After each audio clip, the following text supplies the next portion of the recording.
and we're gonna talk about the Lil Wayne versus Fab, and then Joe Budden did Rockefeller. Joe Budden and Roy did Rockefeller versus G Unit. So we're gonna do that. Everybody, welcome to Late Breakfast. I'm Tori MB. And I'm First Class Reg. What's up, guys? So, We're here to talk about these affordable versus battles. And no one asked for it. For Great Value versus. It was gonna happen, right? Yeah, right.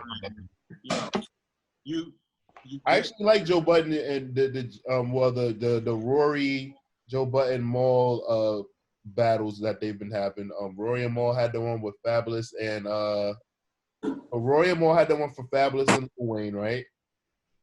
French Montana is challenging Kendrick Lamar, which is pretty funny, right?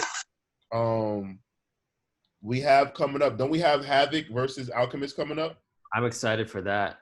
Right, that one. Yeah. Also, Juicy, not Juicy J, DJ Paul, and one of the Bone Thugs, I think Lazy Bone. Crazy Bone. Oh, Crazy Bone. I'm sorry. Are going to have a battle. So it's like now, like this is like our norm. Like we're at home at least until I don't know June. So like now, a lot of musicians are playing their catalogs versus each other, and it's becoming a little bit overwhelming. I'll say that. And I just think that we are getting these battles, and I don't know. I think the fan made battles are actually more intriguing to me than the ones with the actual artists. Why is that? Because from a fan's perspective, like they are literally just playing like the song, so then it's not all that extra shit. So then they're like the technical difficulties we aren't worrying about, and then since they're coming from a fan's perspective of playing the songs, like it's actually songs that like some of us all agree with that we want to hear. Like a lot of artists' favorite songs aren't songs that the masses like. I've learned as well. That's why like a lot of songs that we expect would like be a trump aren't being played in the versus battles. Yeah, I agree with that. I feel like as with Babyface versus Teddy Riley, I think I had made the point that Babyface was choosing records that he felt were, his like ideal, like, he was basically choosing his favorite kids. Yeah. Rather than being strategic and being like, oh, this is my hit and it beats this. Yeah. Teddy. Yeah. I feel like from a fan's perspective, a fan would think about the hits and things of that nature. Yeah, I agree. Yeah, I think I mean it is exciting to see like the different off branches of Versus. Like Versus, I feel like it's gonna be around for a while, well into like after they're probably gonna figure out a different approach when we able to like be let outside, because we probably won't be as glued to our phones, believe it or not, when we are let back outside. I think this whole shit is gonna change a lot of how we communicate with each other. But I think Versus is here to stay for like for at least the next, I don't know, 5-6 months maybe. Because it's just going to get bigger from here. I think because they're going to find different ways to do it, even with using IG Live. Like Instagram just had like this really big update recently. That was really dope. And I think Babyface, even speaking of what James was saying, Babyface just announced that he's going to hop on Instagram and play for Mother's Day. He's going to play the whole Wait Until Excel album and give different different stories on each song, which I think is really dope. And that's another way. That's just another way to like rope us in and keep us in tune. Because he gained over 600,000 followers from this shit. So he's just trying to keep his fan base in tune at this point. I can't wait. It's gonna be dope to see. But like as far as like the French and Kendrick shit, like get that shit out of here. I don't want to see that shit. Yeah, me neither. All like the Crazy Bone and Juicy J, I don't want to see that shit either. I don't care about that. Crazy Bone. So shit like that, like it's like, all right, I'm sure you guys got the fan base for it. I mean, I love Bone Thugs, I love 3-6 respectively. I don't care to see this. So like it's gonna be easy for me to detach from certain battles. Like the ones from Versus, I feel like they have the pressure on them to deliver now, because now you got all the off branches and shit that's like becoming like tangled in. But Yeah, not a lot of these off branches I'm fans of. Yeah, all these. I'm not a fan Drake of the gonna uncensored happen? matches. Would you say, Dorian? Do you think that Puffy and Dre is gonna happen? Yes. No. I think so. I don't think it's gonna happen. I don't want to watch that. I want to watch it Dr. because Dre, right? Because I watch people die over that beef, and now 20 years later, y'all are friends. That should What are be. you talking about? Dr. Dre and Puffy never had beef.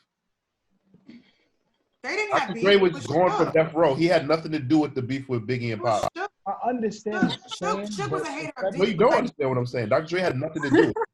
No, at all. He's ready to kill you. No, you don't understand. They have beef, Rob. They have beef.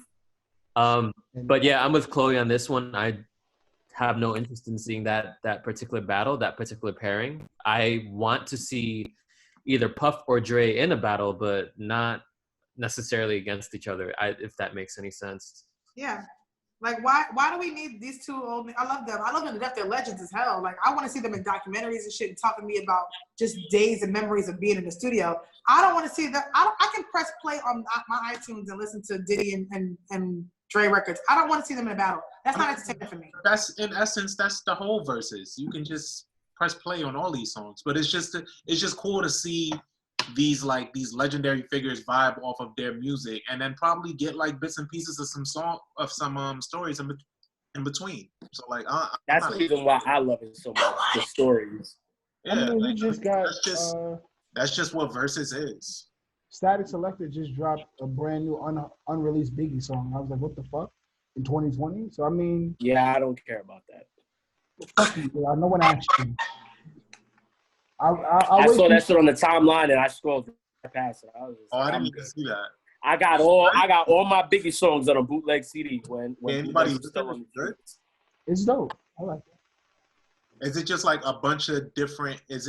No, it's a brand new verse. A bunch of different dialogue that Biggie said and thrown into a 16.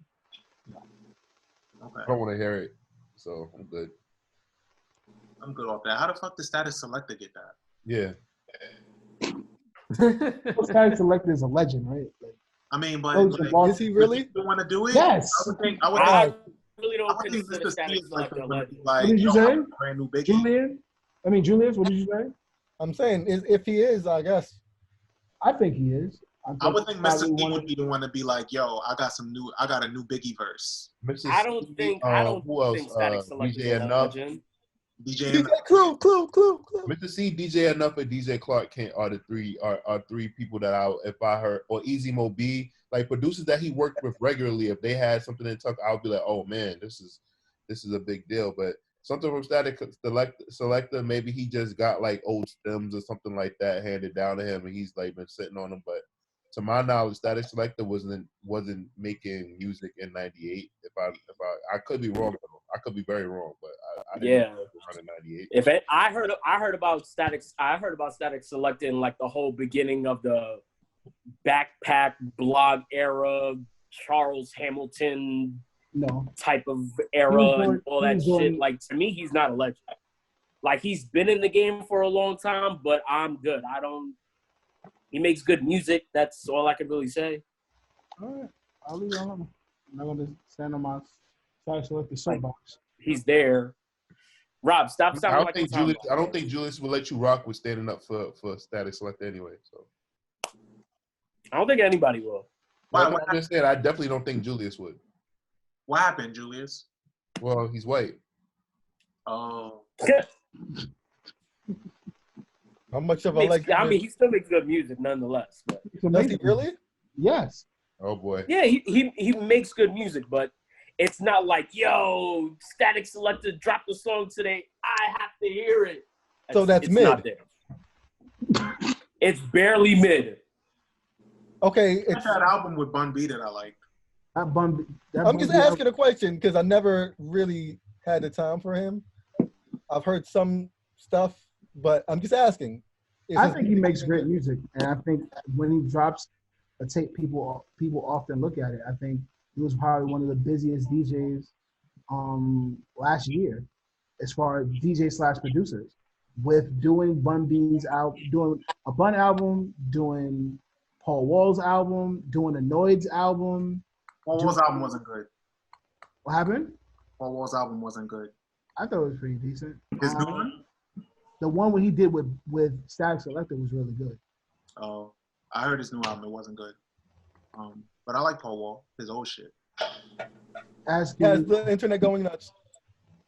All right, in sports. Yo, so I saw something that I really would like to see. I would like to see Esther Dean and Carrie Hilson have a versus battle. That's a really good one. That is She not doing nothing.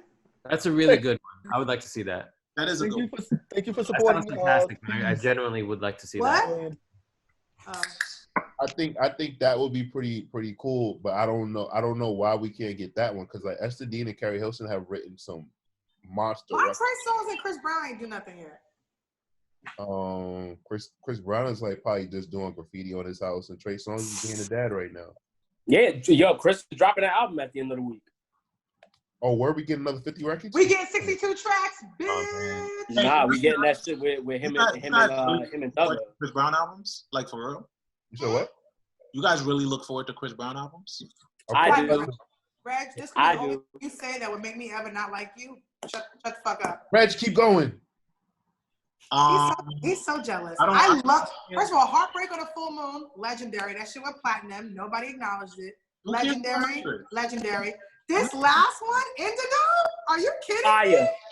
Fire. Are you kidding What's that song? Trust Issues? That's my shit. Trust Issues is my shit. I need Chris Brown to find his talent and like I just feel like he's just too all over the place for my palate. I don't like it. Have you listened to the album? Exactly. I listened to Heartbreak. I listened to Royalty, which wasn't good. First of all, nobody said Royalty. That was let's forget about the trash shit. Let's forget about that. Royalty and Graffiti are probably his worst albums, but I agree. We're gonna go to Heartbreak for a 42 song album. Mm-hmm. Fire. X had some fire joints on there. Indigo was an amazing album, man. X had some fire too. X had drunk texting, so that will forever be fire. Yes. He needs to streamline his work, man. It's just too much. It's all over the place. Wow, from one light-skinned nigga to another red. He's all over the place with his shit, man.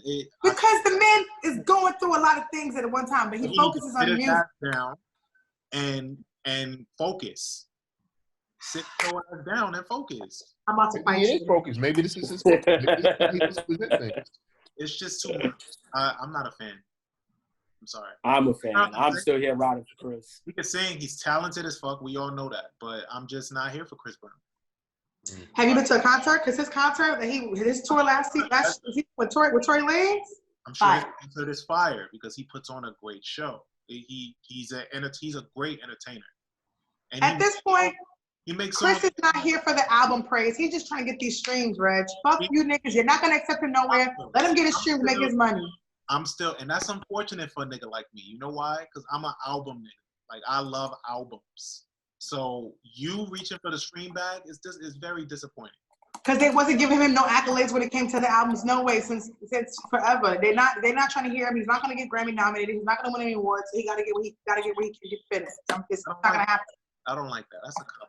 That shit. You got a haircut? I cut my shit before. Ooh. Right. You look better than the rest of these niggas. Look at Julius. Yeah, I'm looking rough out here.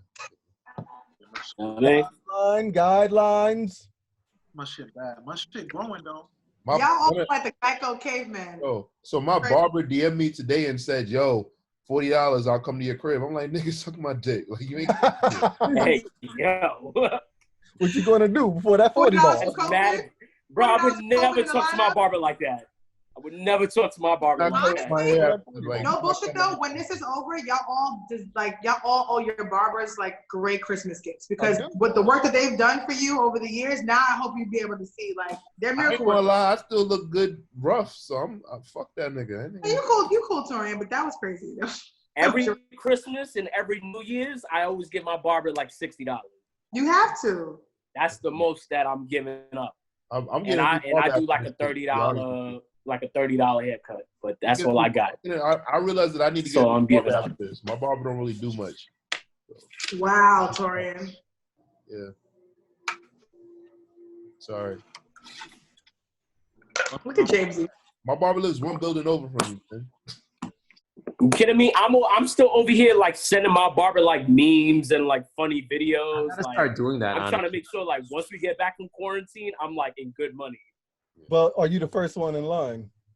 Hell yeah, I'm trying to make sure I'm the first one in line. I'm like, yo, this is funny. Check this out. That's why I'm happy my barber takes appointments, and he has an app where he tracks his appointments. So Ooh, look at me. I'm gonna find me a barber like that. Yeah, exactly. I'm gonna get me a bougie barber. Amazing. You know how? yeah, my barber gives me free cold brew coffee as well.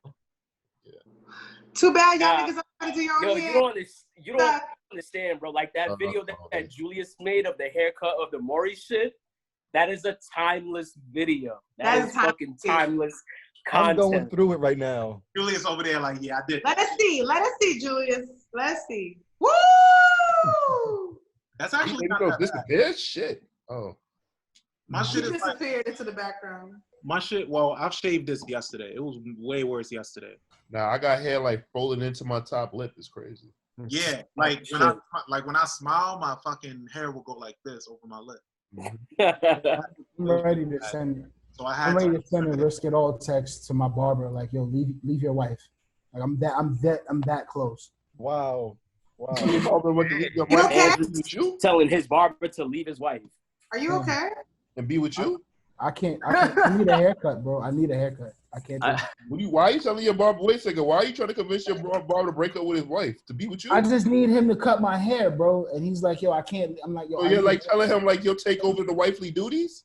I don't know, bro. I need a haircut. Like Whoa! I don't think you need a haircut that bad. For the past 2 days, like, why do my friends keep trying to come out the fucking closet? What is going on? Haircut, bro. Actually, you know what, Rob? Let me rephrase that. I support you in whatever endeavors you choose to go. I just want my haircut and my nails done. You're bound to. I just want my haircut and my nails done. I don't want much in life right now. Yo, I am getting a Brazilian so bad. What's happening here? What's happening? Oh no. Yo, how did we go from talking about verses to I love those comments. Do you ever have thoughts like that? You laying in bed like, how did I get here? Oh shit. Yeah. Thinking Julian said he's a Brazilian, and I'm so mad he put that. Rob about to marry his barber or steal him from his wife. Julian about to get a Brazilian.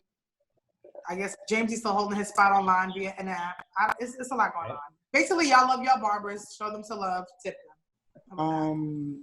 His sister's my nail technician. Anything else about these IG battles though? Like, is there anything that you guys like would like to like see from the IG? Woman. Missy versus hip hop. We started this off with Torian saying he wants to see Esther Dean and Carrie Hilson. I just want to see more women. Like, I do think that Esther Dean will get Carrie up out of here though. She will. Yes, she will. That's what I want, and I know Beyonce is gonna put her a login on her burner. I think SZA can be in this too. SZA? Don't you think it's kind of early for SZA? No, not SZA. SZA wrote a lot of shit, but not against Carrie Hilson or Esther. Well, no, I'm just saying. I think she can be in the mix of like the new generation of like women writers. The newer generation of women writers that like, because SZA had her hands in a lot of shit that people just don't know about. Like, so SZA and her? That's not entirely true. If you really want to get to the nitty gritty of it, then you would bring in BB Borelli. Look at Eli. Okay, so because BB Borelli gave us 2 Rihanna albums. Okay, so you kind of just wanted to say that because it went nothing that I said at all, which I respect. It's okay. No, because because the thing is just that if you look, if you look at SZA's album and you look at BB Borelli's catalog, yo, BB, I think she told Fader, if not Fader, then she told Vanity that she did writing on SZA's album. And she didn't get credit, and she didn't get credited for any of that stuff. There was a point in time when BB was really upset, and that was around the time when we all went to South by. BB Borelli been in the game for a minute now. She's been writing for mad people. I'm not gonna offend my. That's just not me spitballing. So, shout out to Punch. I'm not gonna offend my TV connects, you know. I would say if the battle that would be dope between two women, if they could be mature, well, if one of the parties could be mature enough and they could bury the hatchet long enough for like 60 minutes for us to get a good live, would be Brandy versus Monica. Yeah, but that's not happening because Monica got too much energy for that. Like she got too much like. Oh, she'll slap the shit out of Brandy. Yeah, exactly. She'll slap the shit out of Brandy. I said Brandy will run her over though. And the fact that when Brandy like always somebody always dying around Brandy, man. So like, Son, I hate when you stop that. Stop that. Saying. I said if they could bury the hatchet though, catalog. People buried. A lot of people get buried. Yeah. You why? She ran over a human. Stop, guys. She didn't run over anybody. There was a car collisions and the person passed. A lot of her coworkers passed away. Jamesy, don't laugh. A lot of her coworkers passed away. Yeah, I'm sure they passed. I'm not just shocked. I don't know, man. But Man. let me wrap this episode up, guys. Any closing statements? I just want to say, regarding the French and Kendrick debacle, it was so embarrassing to read my timeline for those past 2 days because people from both sides of the coin were just like, y'all were not funny. None of you were funny. I'm just I ain't gonna lie. A few of those ones of people dancing to Kendrick had me in fucking tears, and I'm a Kendrick stan. Oh, you know, that was the only thing that was funny. The rest of y'all, trash. Nah, the one with John Wall was dancing to Kendrick. Yo, that's the first one I saw. That was so funny. There was another one with like some cartoons breakdancing to "This Dick Ain't Free." Oh, that one was great too. I mean, obviously, the interesting part of the conversation even coming up is yes, Kendrick is the superior rapper, right? But like when you talk about hits and what's gonna get a party going, I think that's what made it interesting because people were saying, well, French can play Unforgettable, he could play Pop That, he can play, like, they started like naming shit that French, what's the other one? I ain't worried about nigga. Ain't worried about that. Worry about nothing. He Yeah. can play that. Like he has a bunch of shit that will go. Shot caller. But He has a couple. But just off the strength of Kendrick being the superstar that he is, him just showing up would just be a gift in itself. Like I've seen, like, and he has records that can go against those, even from mixtape days. So like, yeah, it was interesting. Yeah. It wasn't one I was willing to take part in because it's the end of the day is stupid. Yeah, but my thing is this: like French Montana keeps saying what's going to go off in the club, but we're not in a club. This is IG Live. So what if like he plays it and somebody's like, I'm not in the mood for this. Well, that's how it is now with the verses. Well, what if he plays if he plays Keisha's song and we're like, nigga, we don't want to hear this right? No, I'm just saying. He's not gonna play no Keisha song. I'm just saying is just that like a lot of these battles like we thought was going to go one way and like it seems like, oh wow, I didn't know that a lot of people really like this song. Like ADHD. Yeah. So I'm just saying like relax. Like he just thinks because they're club records that it's just gonna like convince the masses, and I think that's kind of underestimating hip hop, the audience. Absolutely. Now, if it's like in the hood, if it's like, you know, I don't know. The hood likes Kendrick Lamar. No, I'm saying like the hood. Like I'm talking about like those people that hasn't graduated college. That's what you're saying. That's what you're saying. That's what he's saying. Niggas who didn't have to take college credits. Wow, guys, really? All right, let's wrap this up, man. Could go French's way. I'm Tori and B. I'm First Class Reg. Thank you guys for watching. We'll see you guys next week. Don't leave, guys. No, don't leave.